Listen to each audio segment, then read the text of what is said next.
We were always a very close family, very close together.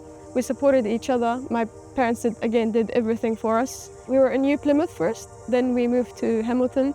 It was hard for my parents, but they kept pushing through. They didn't give up, so we can have a better life and better opportunity, I guess.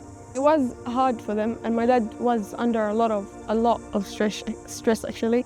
But they tried finding new friends, I guess, through work, through people knowing other people, and just staying connected with us, the kids. I have a sister, Jude.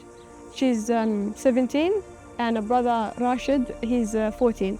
We always talk about it at home. My dad refuses to talk to us at home in English to keep us connected to back home, our language, and we also stay connected through religion. I always have this saying, there's خير فيما اختاره الله, which means there's always good in what God chooses for you.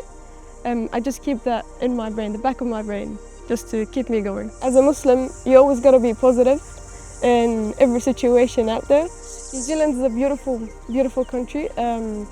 I've been privileged to be here, very, very privileged to be in Aotearoa, New Zealand. From the beautiful views, beautiful scenes, beautiful people, and they've always supported me throughout my journey.